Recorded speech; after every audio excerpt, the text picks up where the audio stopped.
Hey, Prosperity Nation, Randy Gage here. Welcome back to another episode of the world famous, legendary Power Prosperity podcast, which I'm also simulcasting on Prosperity TV this time because it's one of those cool episodes with the cool kids.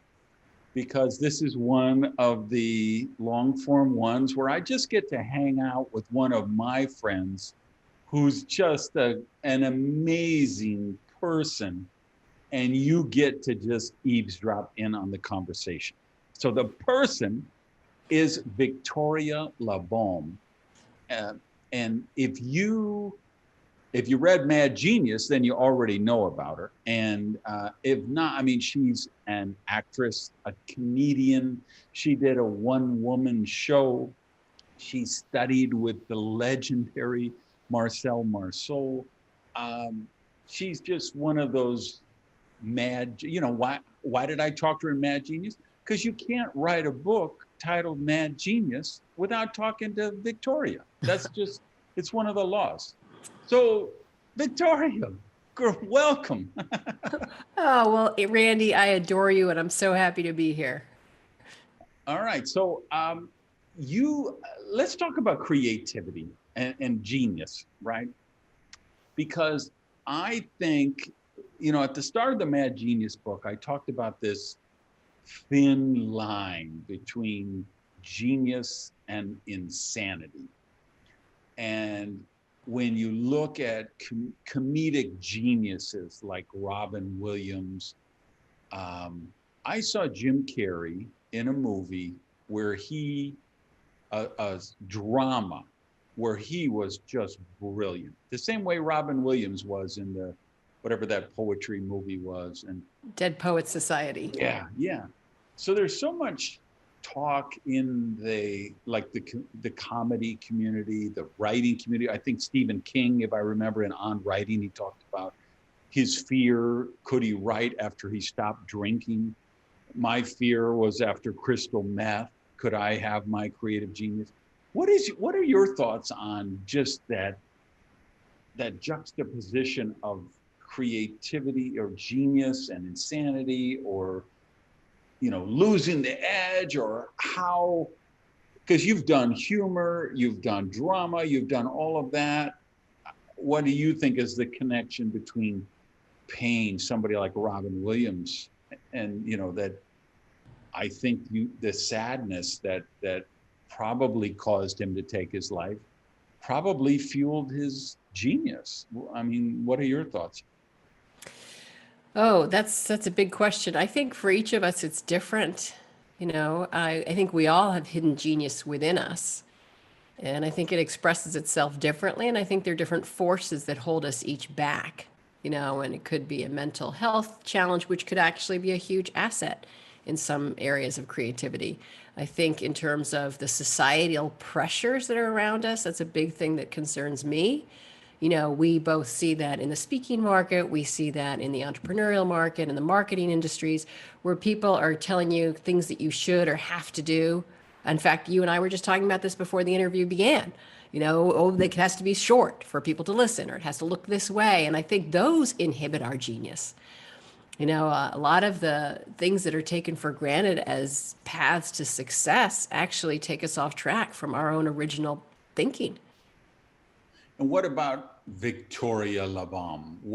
For me? What threatens her creativity?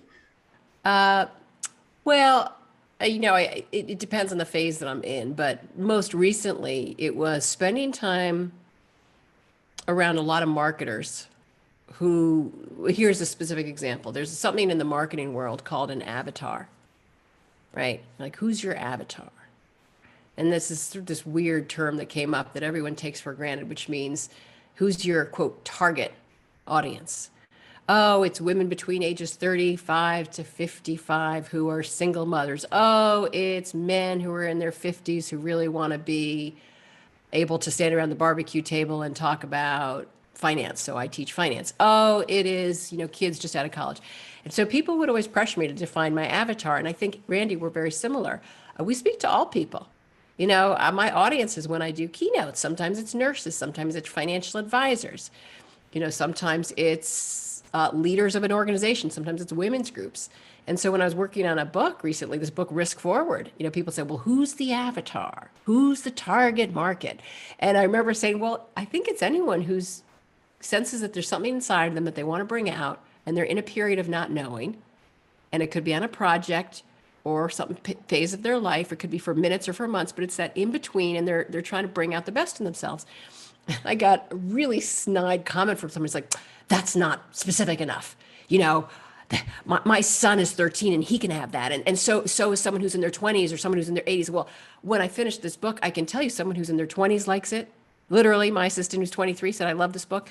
And I got an email from a text from a famous comedian who's 81 who said, I love this book. And people who are in their 40s. So it's one of those things like, my husband says, who's an artist as well. I think art appeals to all types of individuals. And I think of myself as an artist more than a marketer. And so I think the marketing mentality, as many things as I value in there, has had, and I'm glad it didn't, but has had the potential to really hem me in. And I think it's the difference between creating outside in versus inside out. Yeah, I've been trying to speak to the corporate world of the artistry in it that they're not aware of, which you'll know because you were in the book and you read the book, and I talked about my experience with the founder of Swatch. And we had done this program together in Central Europe, and we were doing a press conference to promote the seminar. And he was like late 70s or 80s or something. And some reporter asked him when he was going to retire. And he looked at this reporter like he had just called his mother a whore. And he said, entrepreneurs are artists. And artists never retire. I love it. Yeah, and that just spoke to my soul because I had tried to retire at 40 when I had my first midlife crisis right on schedule. I said, okay, I'm retiring. I'm going to race cars and play softball and drink out of a coconut. And I went crazy. And I realized, no, my work is really important to me. And I just did an interview for my book the other day, and I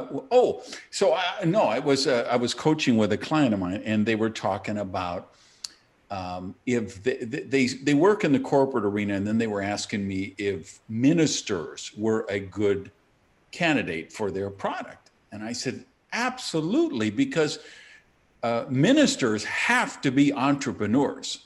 Ministers have to be content creators, right? They need a new sermon every Sunday, right?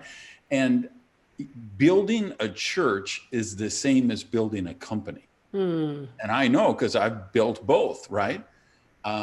So you're doing the same as me. You're trying to show the corporate world that, man, there's artistry in what you do, and you help them bring that out. Can you talk about that a little? Absolutely. And I before I do, there's something I want to say because it's a thought that was triggered when you commented on that. There's a piece of my background which has been an interesting thread to that topic. So I worked first as an artist, performing artist in all types of disciplines. Then I moved into the corporate speaking world.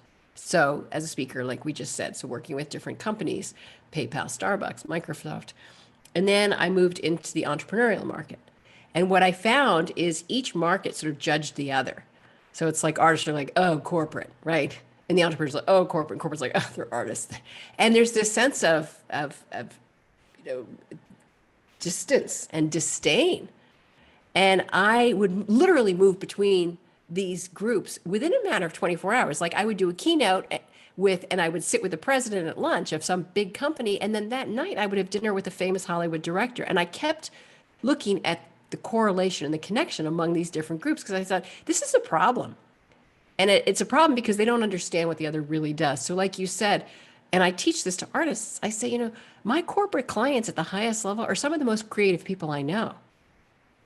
They might wear a suit, but, they're creative. And it's the same thing, like artists and entrepreneurs, they're really good at organizing themselves because, as an artist or an entrepreneur, nothing happens unless you make it happen. You can't just clock in and clock out like someone in a cog in a wheel in a corporate market. Like, you can hide a lot. But as an artist or entrepreneur, your butt's on the line. And so you have to have discipline. And that kind of discipline was what I was so stunned was lacking in the business market. As actors, we worked so hard. You printing your resume, you're getting it out there, you're banging on the streets, and you're going through these auditions. And then I saw certain laziness in the business corporate world that I hadn't anticipated. So this is where I think there's so much to learn from each other.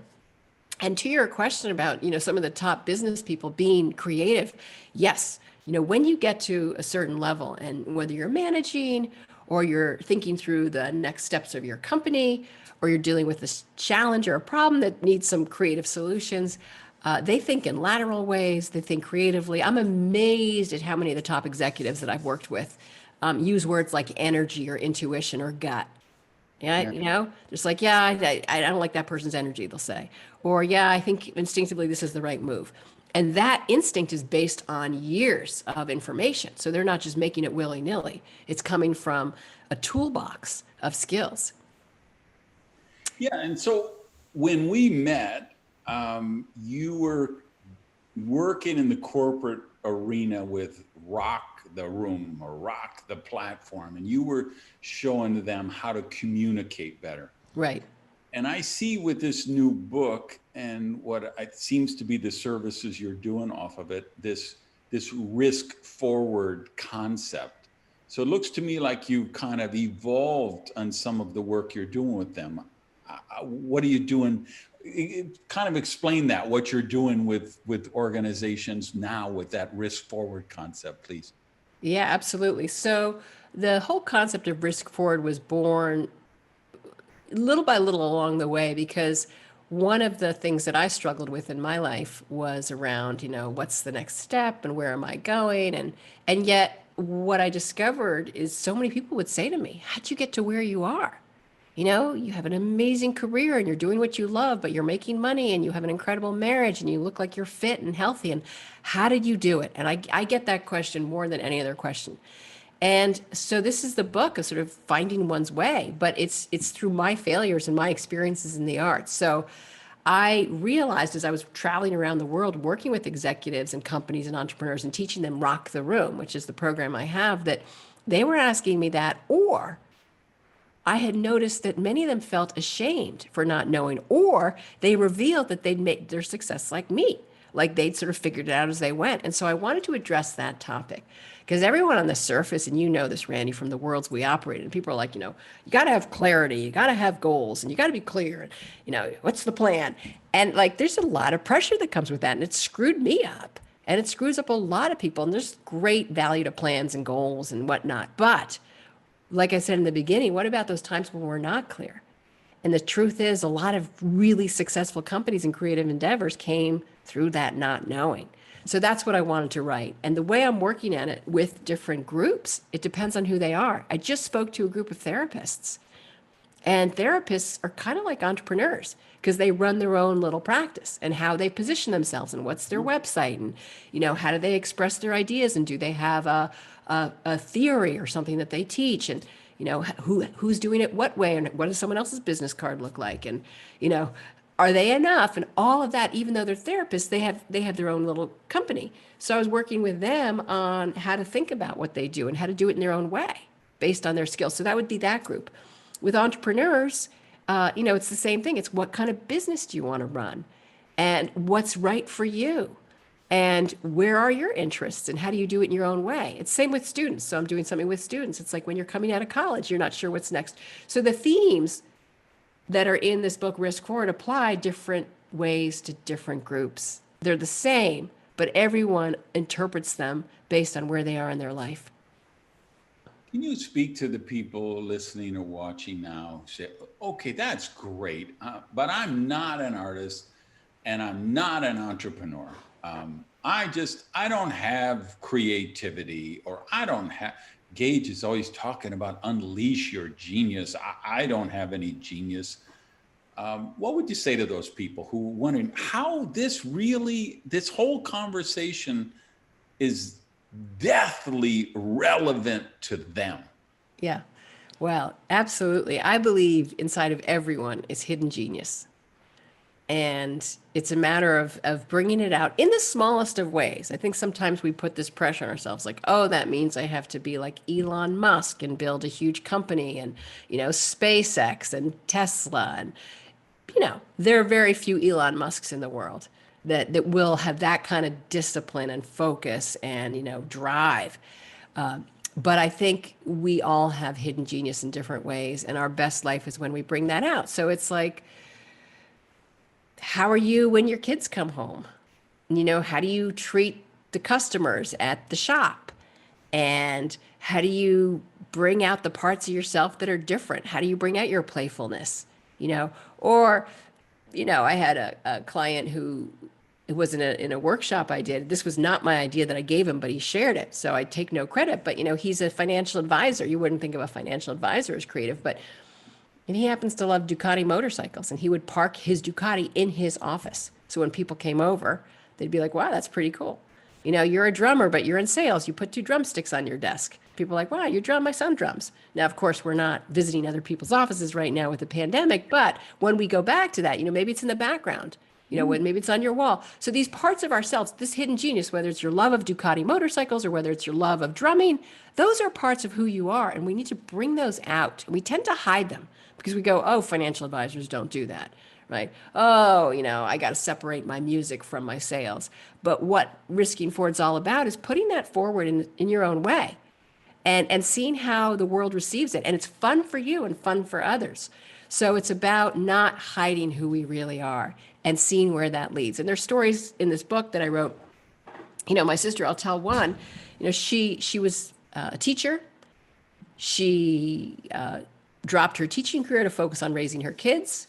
One evening she was at home and they were doing their homework, and she went to the drawer that houses the rulers and the pencils and the homework supplies, and she found a little tiny 2-inch by 3-inch canvas that I'm looking on my desk here because I'll show you something she made. And she said, oh, I feel like painting on this little tiny canvas. And right nearby was a photo of her house. So she said, oh, I'll paint the house. And, the shapes were not quite aligned, but that was the first. And then it was actually kind of interesting. And she did another and another. And she has this love of micro things. Like we love tiny things. Like this is something that we love. This is my clock. We love little tiny things. My desk is filled here with little tiny things. So she started painting these little tiny pocket paintings that literally fit in your pocket. And now she has a whole business called Pocket Paintings. That's her hidden genius coming out. Oh, yeah. But she wouldn't have known that. She didn't go to art school, but she kept following the next thing. And I'm going to show you here. She painted this for me on commission.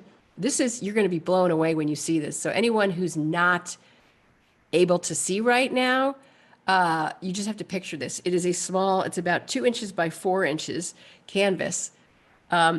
This is actually her painting. Wow.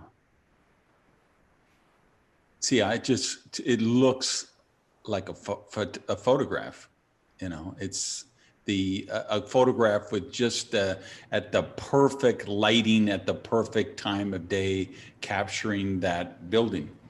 Right, but it's actually a painting. So this has turned into an industry for her. She makes these paintings, and I think we have that potential, whether it's something that we do for a living or whether it's something we do on the side, decorating a table for dinner, or the way you send out your cards at the holidays, or whether it's how you treat your, business or whatever it is. There are ways that hidden genius comes out. I think of it like a tree, and so we have this within us, like this life force in a tree, and then we have all these branches, and those are just the different ways we express it. Yeah, I want to hear your thoughts on something. I'm actually just writing my newsletter for tomorrow, where I'm talking about entrepreneurs and artists as one, and how we have to forsake the need for attention. And that I would write my books even if nobody read them, because I need to write them for me, because Yeah. they tell me what I'm thinking. They force me to organize my thoughts. I've been blessed. You've been blessed. Frank has been blessed. There's three of us who we make money with our art. There are other people that, and your sister, nobody would say pocket portraits is a business model, but she might do amazing with it, right? But there are some people who choose some kind of artistic endeavor that isn't going to make them rich. It isn't going to make them famous. But I think they need to do that anyway, even if it means, okay, I'm going to drive Uber Eats every night to fund my passion so I can sculpt in the daytime or whatever. What's your thought of that? Because society hasn't done a great job at showing that it values a lot of artists in many genres. Yeah, I agree with that. And I think, you know, the question I often ask is what's the alternative? If you don't do that, if you Yeah. don't explore it, even if it's after your 9 to 5 job, like I have a friend who works at a jewelry company 9 to 5, but she paints before and after work. Not every day.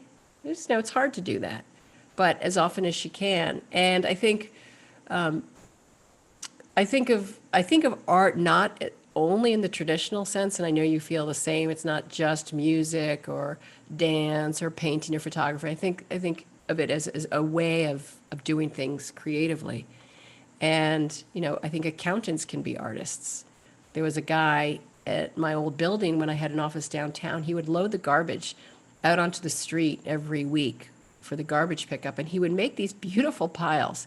I mean, they were so meticulously made. There were these long garbage bin bags. They weren't, you know, your usual Santa Claus type bundle. They were sort of more like a hot dog, or and it was just he would just line them up so beautifully, and it was just, you know, you'd see people walk on the street, kind of take a second glance, like that's a beautiful pile of garbage bags, and it was just, you know, it was he was a sunny guy. His way of being as the janitor at the building was just this expressive dude.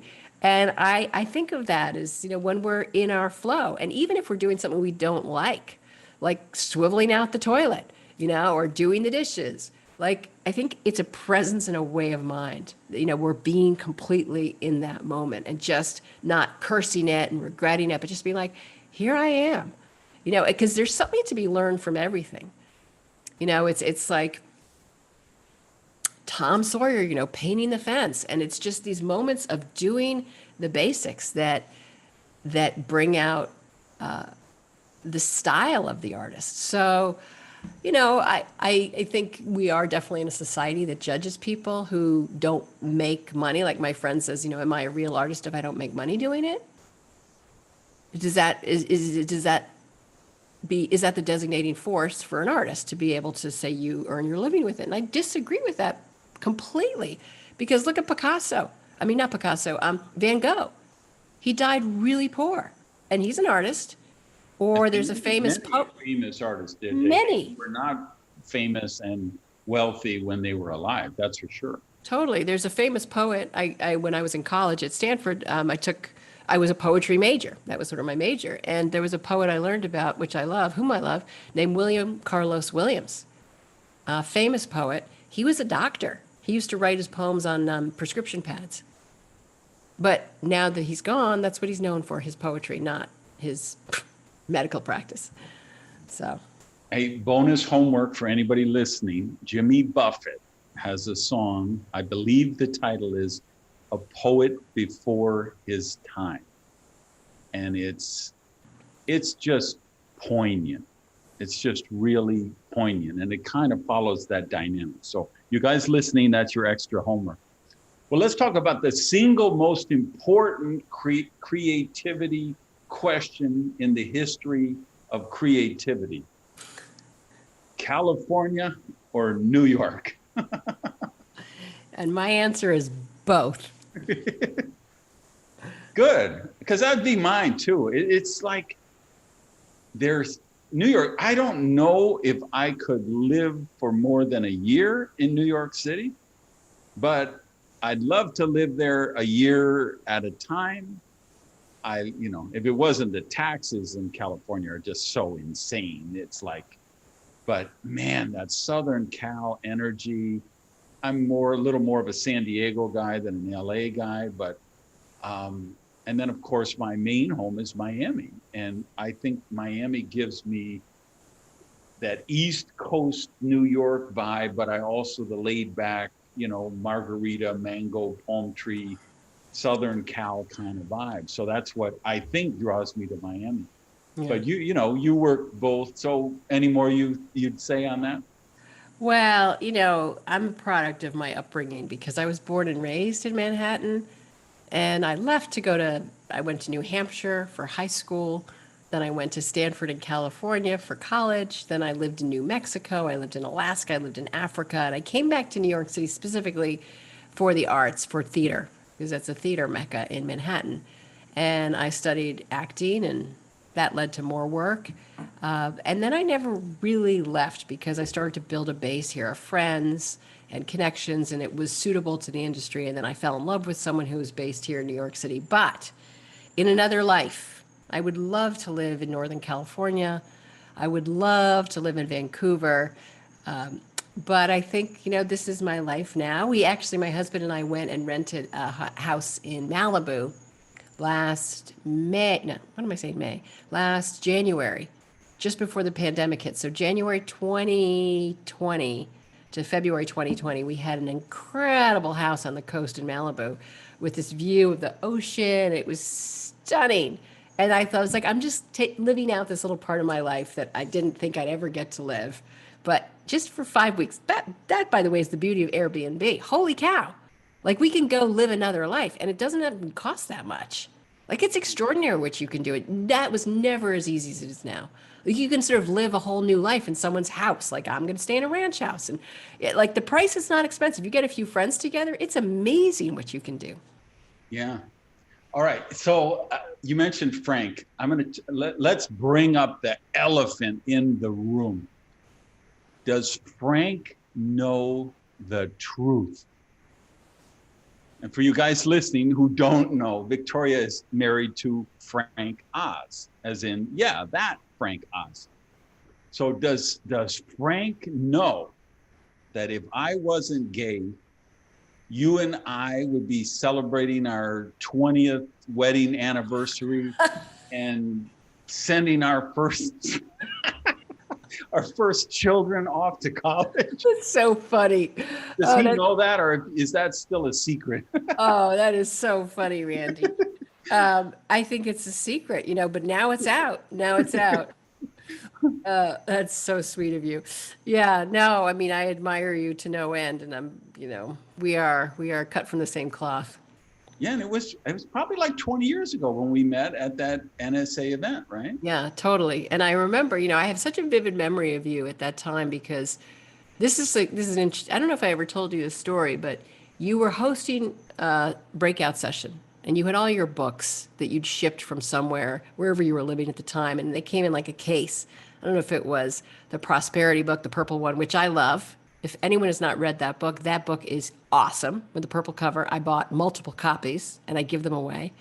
And I saw you in the hall, and you were on your way to your breakout session, and you were carrying your box of books, and you just come from like the main platform, and I loved it because like we have this illusion that when you get to a certain level, you don't have to work hard. And it's like sometimes it takes that. There's certain people like Frank Sinatra who said, don't touch the piano. You should always have someone else move the piano. That was his whole thing, right? Famous thing. Yeah. But sometimes you carry your boxes of books.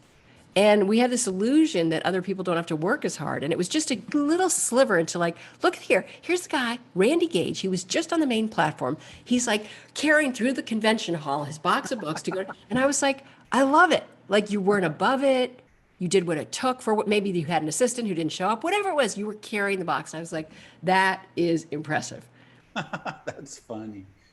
Well, so listen, Brian Koppelman, who is the writer and I think really the showrunner for Billions on Showtime, and did the movie Rounders and a bunch of movies. He has a podcast called The Moment. and he interviews just brilliant creative people. And he recently had on Paul Williams, the songwriter, Yeah. who's now, I think he's still president of ASCAP or whatever.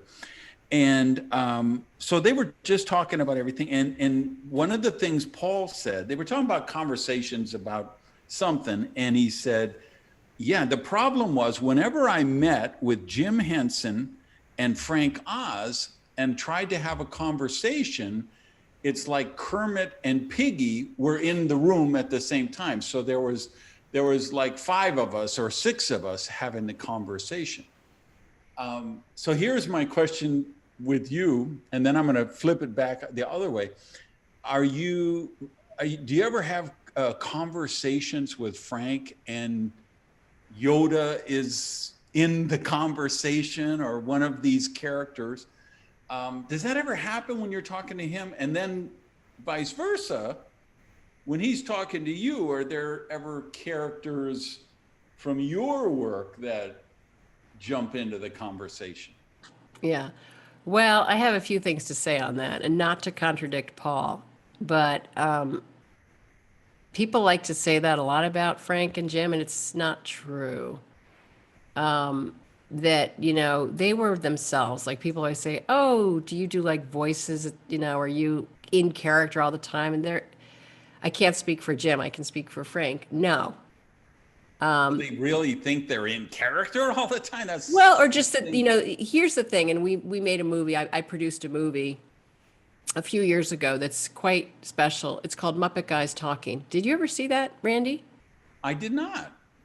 You did not? How did I not know about you doing that? So what happened is years ago when I first met my husband, I was spending time because he was one of these original Muppet performers, right? So his friends, some of them are from that part of his life. And I would sit there at dinners with them or overhear conversations. And I thought I shouldn't be the only one witnessing this discussion about creativity or about the characters, how they were born and how Jim Henson created an amazing culture. So I said, we should film this. So I sort of egged at Frank, and you can see videos on YouTube about this. And he's like, oh, who's going to care? No one's going to care. And I said, no, this is really important, because what I'd also discovered is coming from the corporate market, this kind of supportive, joking, playful, but still very serious, hardworking type of environment was unusual. Like that combination of listening to each other, but prodding each other and, goofing around, but still being serious. And I thought this is something that a lot of leaders and entrepreneurs could learn from, and families, quite frankly. So we got a camera crew together. We rented a loft in Manhattan. We got 5 of the original performers together, and we filmed for 8 hours, them just talking, giving each other a hard time, asking each other questions. They learned things about each other's characters and how they were made and where the idea came from that they'd never even heard. They had never in their entire careers done this. Like they'd always been interviewed one-on-one, but they'd never talked, just the 5 of them, about their creative process. So it was amazing for them. It was amazing for anyone in the room as we filmed this for 8 hours. And then we cut it into a 65-minute documentary film that I co-produced with Frank and our co-producer, Leslie. And I didn't know where this was going. It was a risk forward. I'd never made a movie before like this. Yeah. I didn't grow up watching the Muppets. In fact, we grew up when we weren't allowed to watch television. When I was growing up, we could watch 1 hour a week of television. That's all. And so it was all new to me. And we put this together and everyone's like, what are you going to do with it? And I go, I don't know. I just think it's important to make. This is the risk forward. And we finished it. We submitted it to South by Southwest Film Festival. It got accepted literally the day it was announced, because they announced them in January for the festival in March. The New York Times reached out to me and they're like, do you have a picture from the set? I was like, oh my gosh, this little idea I had turned into this huge phenomenon. If you just put into Google Muppet Guys Talking, you'll see it's all over the place. Variety, Hollywood Reporter, the LA Times, like it went bananas. And we had this huge success. People loved it. It's about creativity. It's about culture. It's about leadership. It's about the Muppets. And it was this idea that I had. So one of the myths that, people have and they carry around is that Frank and these other guys would always stay in character. Literally at lunch break, they would just take the puppet off their arm and it would be done. It wasn't like there was a whole precious thing to it. At least that's how Frank did it. So I like to debunk those myths. Yeah, but I think some of that comes from you hear about De Niro in Raging Bull, or Right. Meryl Streep in something else, and they take such a strong affinity to their character that sometimes it causes problems when they go home. Like they've been Right. 12 hours on the set Yeah. playing, Kramer versus Kramer or whatever. And it's fascinating. I'm a huge, I think the greatest sci-fi show in history is The Expanse, which started on Sci-Fi and then got picked up by Amazon Prime. And I saw a show where the whole show was just the actors talking about what's different between them and their character. And, that was really insightful. It kind of, like this Wes Chatham says, well, probably the main thing different is I'm not a homicidal maniac. Yeah. My character is, and you get stuff like that. But, it was pretty insightful. Yeah, you do. I mean, when you're an actor, and I did that for many years, you do start to embody the character if you're doing it properly. And speaking of myths, one of the greatest myths people have about the acting profession is that it's just about learning lines. Like when I was an actor, people would ask me, how do you learn those lines? As if that was the hardest part. The hardest part is not the technical aspect of memorizing the script. The hardest part, bar none, is embodying the character and really going there. And if you, for example, are playing the character of Medea, who in Greek mythology is the woman who kills her own children to get back at her husband, imagine having to go there psychologically to get into that psychological state where you are so filled with pain and rage that you would murder the people you love the most to get back. I mean, that is a place I would not want to have to go. Yeah. And it's one of the reasons I stopped acting, because when I was preparing for scene work, I'd be, in the backstage and I'd be sobbing and getting to I was like, I don't want to go there. It's too much. Speaking of Frank, reminded me of something. And by the way, for all you guys listening who say, oh my God, this is perfect because I have a screenplay. So if I send it to Randy, he will get it to Frank Oz. Or if I, hunt down Victoria, no. It's just going to go delete, okay? People need their privacy, so don't think that's going to happen. When people agree to come on and chat with me, I also agree to protect them from that, okay? But anyway, so I get this a message, a DM on Facebook, and he says, Randy, you need to go, I think it was Hulu, go on Hulu and search In and of Itself, because I think if you watch this show, you will probably write a blog about it, or do a podcast about it, or write a whole book about it. And I don't want to tell you anything else, but I think you should do that. Well, I respect the guy, and I was like, and that was so intriguing. And the title tells you nothing. So I go and I watch the trailer on YouTube, and I say, oh my God, I've got to watch this right now. So I stop what I'm doing. I go into the living room and I put it on Hulu or wherever it was. And I watch it. And then it gets, and I'm blown away. I have never seen any show like it. There's no way to describe it. And then it says at the end that Frank was a director, I think. Director.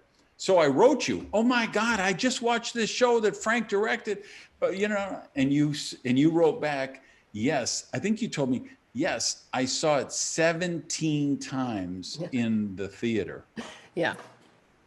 What would you tell people? What do they need to know about that would you call it a documentary? What would you call it? It's a tricky term. There is no term for what that is. And that's part of the title in and of itself. It's also, I would say go watch it, because the moment you start to put an identity on it, you have ruined it. And there is, the best experience is not to read reviews or to ask other people what they thought of it, but just say, go watch it. And it's interesting. Stephen Colbert, who's the producer, did an interview with Derek, who's the writer, performer, conceptual artist, and Frank, the director. And I saw that afterward, by the way. That's And, amazing. and it's like they don't tell you what it is either, because in talking about it, you take away the value. So all I would say is go watch it. It's on Hulu. It's called In and of Itself. And you can watch the trailer for 2 minutes if you want to just get a taste of what it's like. Yeah, it's like when I was speaking in Vegas, and so I sent an email to my travel agent. I got Thursday night free. Find me a show I can go to. And she said, okay, I haven't seen it, but everybody says Oh by Cirque du Soleil is the best show in Vegas. So I said, okay, get me 2 tickets. I had no idea what it was about. And it was just, I was in tears at the end of it. It's just breathtaking. And I was so glad that nobody tried to explain me what it was or anything about it. I just went on the fact that everybody was telling Isabel that this is the best show in Vegas. And I think for O and In and of Itself, they're both that way. The more you learn about it, the less it might. Yeah. Yeah. And it's funny, I told a friend of mine and a bunch of people, I posted it all over my social media, drop what you're doing, go watch this thing. So one of my best buds from Houston wrote me afterward, well, Ann and I just watched it and we thought to ourselves, we will never get that 90 minutes back again. And I was like, it's so amazing that he had that kind of visceral, whereas everybody else I talked to was just their minds blown away. Talk about creative genius. Oh, yeah. Oh, my gosh.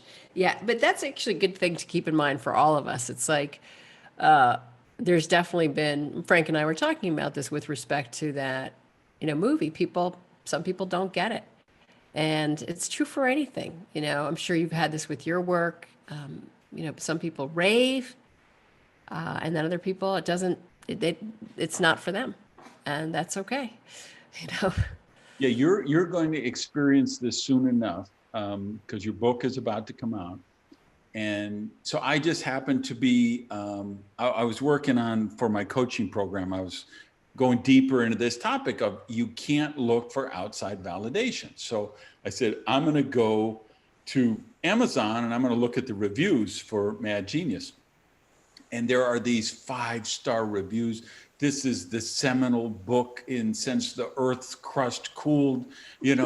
I read this book and I became a billionaire and attracted my wife and cured my cancer and, the greatest book ever. And then there'd be like a 1-star one, like, what a load of crap. I can't believe I read 11 pages of this. This egomaniacal jerk is so big on him. So whatever you do, don't buy this book. And it's the same book. How can that same book have that? But they do. Yeah. And that's just it's all in the game, what we do. Yeah, well, hopefully your readers, they're going to love this. Well, let's talk about it deeper, because it's really a piece of art. It's a piece of art, and I'm gonna put this out. You can clip this out and quote me. For all you writers, all you creative types, all of you want to be geniuses.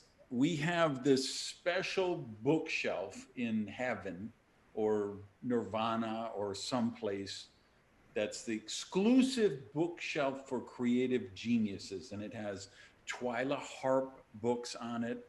It has The War of Art and some of the other books from Stephen Pressfield on it. It has Morning Pages by Julia Cameron on it. And I'm going out and saying the next book going on that shelf is going to be Risk Forward. So, because it's an experience.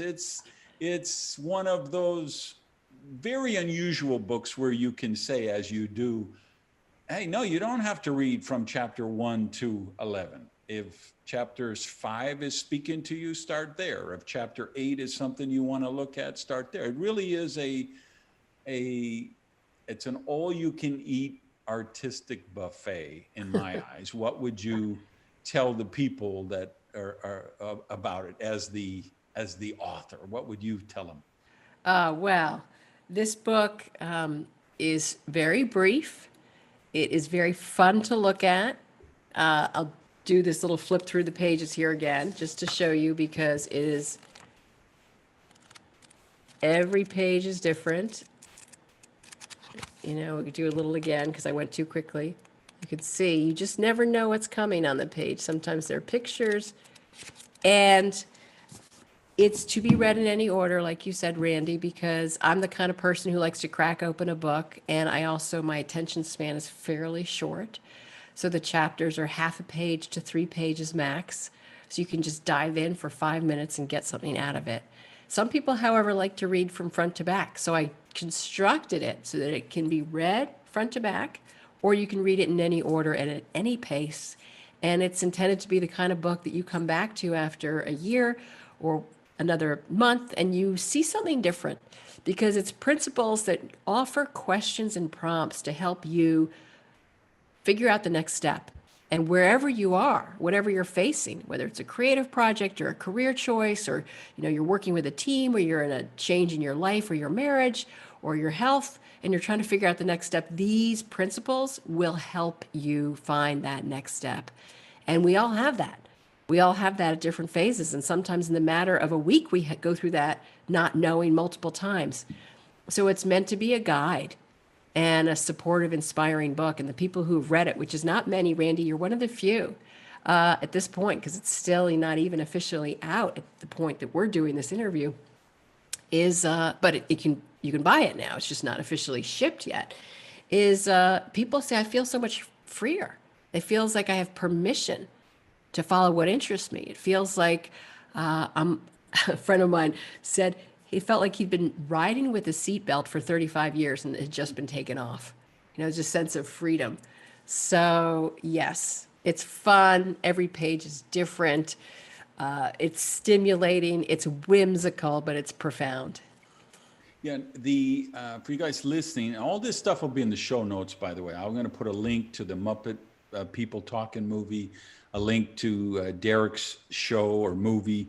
The book is at riskforward.com/book. So riskforward.com/book. But all of that will be in the show notes, whether you're on the podcast or the YouTube channel. What do you think?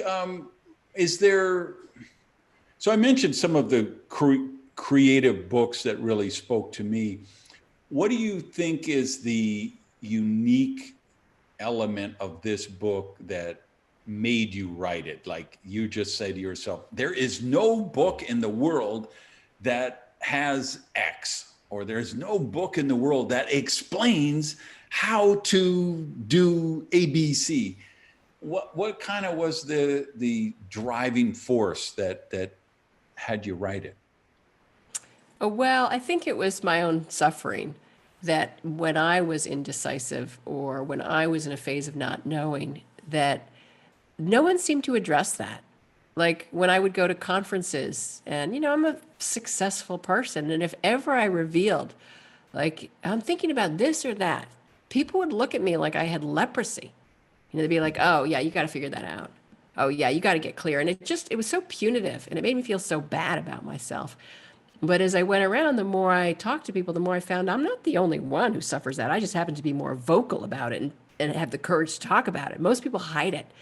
And I just wanted to draw attention to that because it's something that is part of our human condition. But I hadn't seen it really talked about in this way. And I thought, this is something I can help with because I've been through it. Well, and I know. Go even deeper. What's a topic that you would talk about that people just were petrified to speak of? Oh, just my angst about not knowing. And it was like, oh God, if I'd be like, I just don't know if I should do this or that. They just didn't want to get involved. Mm-hmm.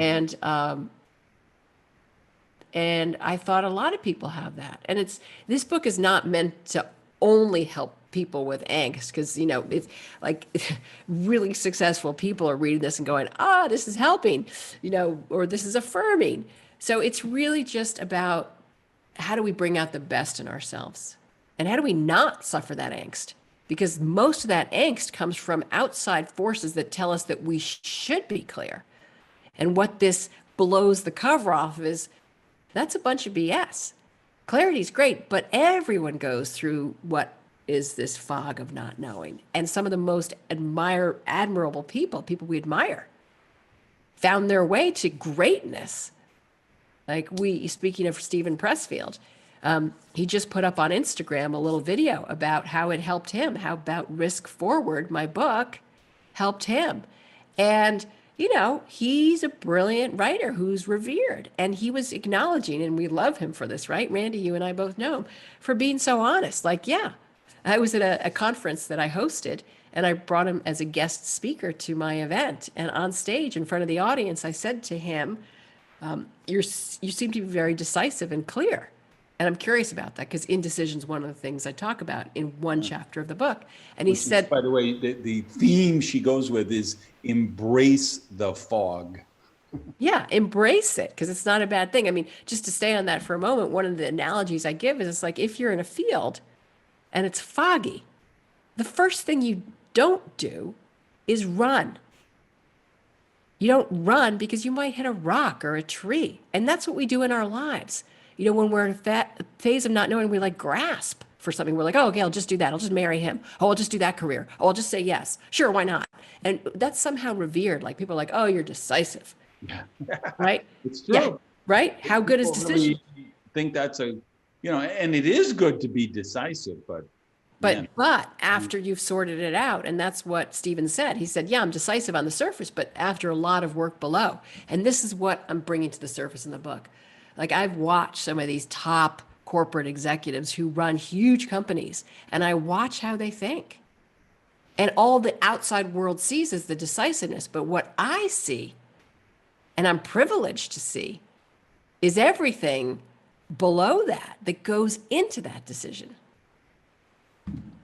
Yeah, and Stephen wrote an amazing, and you guys know who Stephen is. He's been on the podcast. He's going to be on again, by the way. He has a new book coming out himself, and I'll be chatting with him in a couple of days, as a matter of fact. But he wrote an amazing quote about the book, as well as did some other really brilliant people. And I want you guys to know these testimonial quotes are really well deserved. The book it's like Victoria. It's brilliant, creative genius.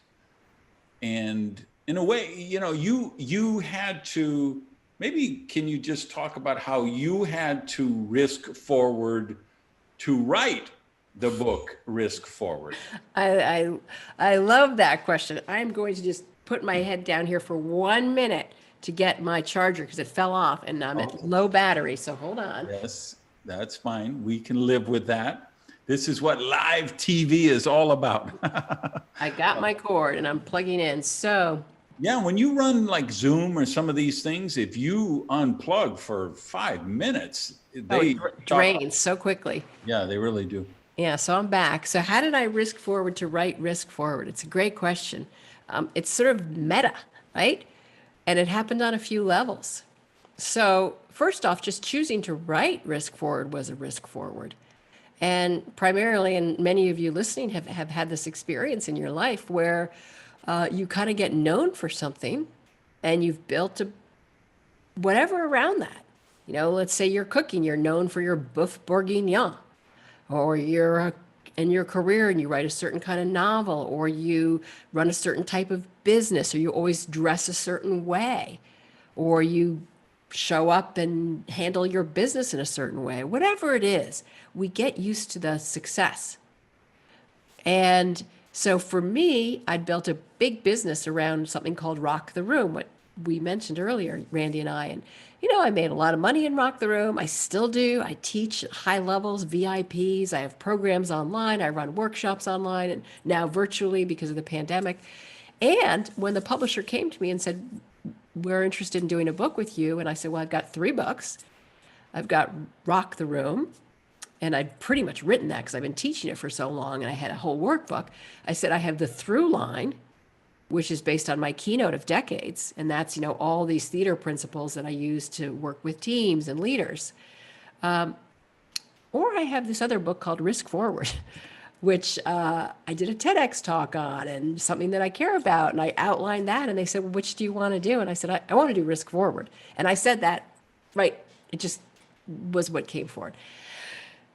And then I took a deep breath and I said, uh-oh, what did I just say? Because, they're like, great, that's the book we want to do. And I went into a tailspin, like, oh, what was I thinking? Like, I did a whole business and people started to question me, like, why are you doing that? And I was like, I don't know. It just felt like the right move. Thankfully, it was, because who would have known the pandemic would have hit? And the book is all about embracing the unknown and unlocking your hidden genius. Perfect timing. And so it itself is a choice for the book topic, but then the way I constructed it, as we've talked about here, it's creative, it's different. That was a risk. Years ago in the 1990s, I was drawing these little figures, designing these little images, and I'll show you what it looks like here. For anyone who's just listening to the audio, it's a little tiny character. If you think of like a little box, like almost looks like a robot character. And I drew these characters in the 1990s, and then I trademarked them. In 1993, I got the trademark, and they're called Little Works, and they look like this, and I'll hold it up on the camera so that you can see. It's just a little tiny character here. And I illustrated throughout the book, these designed characters appear, and they hold up little signs, and they say whimsical comments. They kind of comment on the text. And initially, I wasn't sure if I should put them in, because I was going to have photographs in the book, like a picture of the moon and a picture of the stars, a picture of a tree. And I also had the characters, and I couldn't decide between the two, like, should I do that or should I do both? And I had early readers a year ago going through the manuscript, and people said, the photos are cool, but anyone can get photographs and stick them in a book. What makes your book different are your hand-drawn designs. Because if I was a photographer, that'd be different. If that was my own art, but it was just, stock photography of cool things. So it's not mine. It's not original. Right. And I put those in, and the risk was, will I be taken seriously? Will it reduce the quality of the profundity of my message? But not at all. It enhances it. And it's that balance of whimsy and provoking ideas that is so different. And so that was a risk forward. So we'll see, Randy. There's so much. I can't talk about it yet because, there's that, it might go away if I say it. But there's so many cool things that are coming in related to this book that are blowing my mind. The people that are reaching out to me and the opportunities that are appearing on my horizon. Holy cow, you couldn't have predicted them. And that, say this last thing about risking forward, that's what risking forward is. Because people say, what's the plan? Where's that book or project you're going to take you? And when you risk forward, you don't know. Because, as I say in the book, it's a wonderful quote from Melody Hobson, who said it at a dinner party, quoting Arianna Huffington, don't limit yourself to your imagination, because the world will bring you more than you can possibly imagine. So here's a question regarding the publisher. I did crazy things with my book, Risky is the New Safe, and sent in the manuscript, and the publisher sent back, well, this is really a different idea, and we've never seen something structured like that. And you have these acts and things, but this isn't how books are done. And I said, yeah, but that's good to hear, because this isn't a book, it's a rock opera, which is what I called it, a rock opera. And they said, oh, okay. And then they did it. And then when I was doing that was with Wiley. So when I did Mad Genius, that was with Random House, which is the biggest publisher in the world, right? So I had there was a thing where I said, I talked about some negative thing and I joked, but of course I wouldn't know anything about that.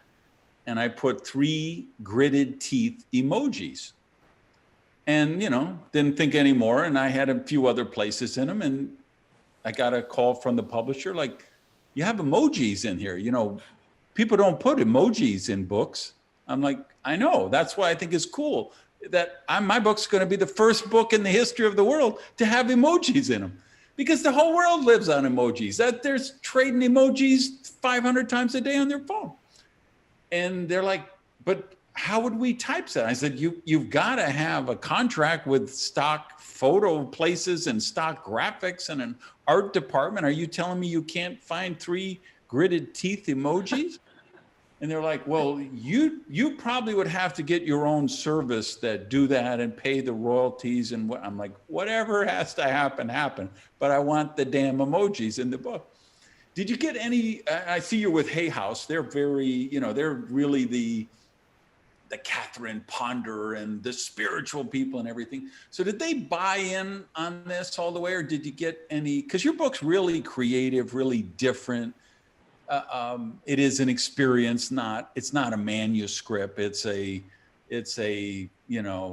getting in a phone booth with Victoria and she just beats the hell out of you until you become creative. No.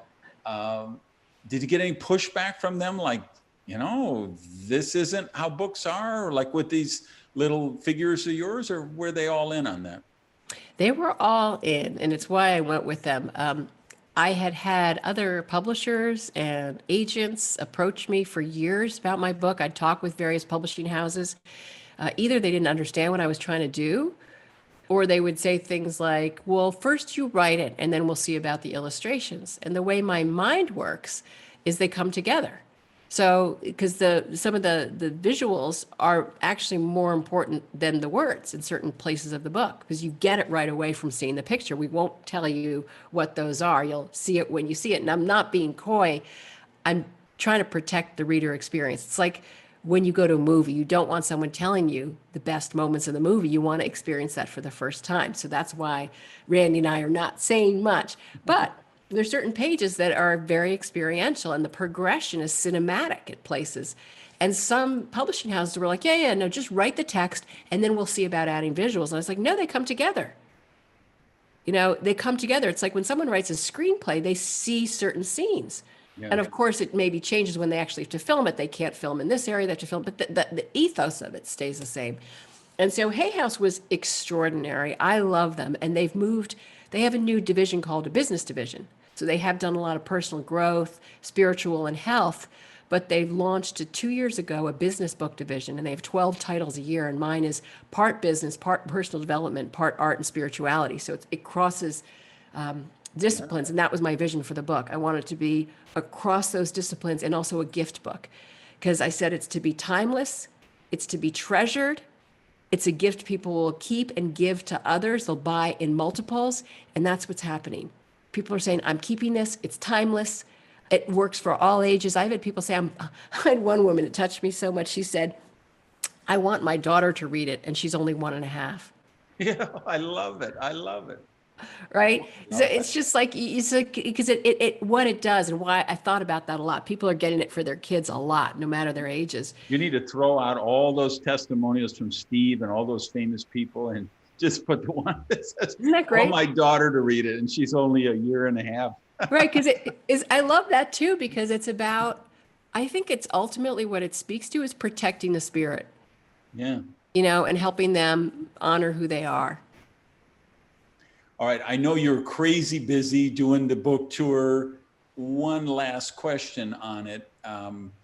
This is the kind of book that kind of screams out to have book clubs, book circles, book masterminds. I mean, as the maestro who has created the opera or the composition or the whatever, what do you think of that? What would you tell somebody who give any guidance that comes to mind with this idea of doing book circles with it?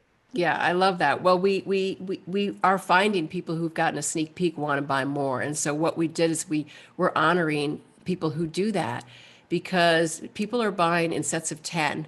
And I know that sounds like a lot, but like a book club or your friends and the people that are close to you, whether it's your team or your family or your friends, you want them having this kind of language because you want them supporting you to risk forward. You want to support them.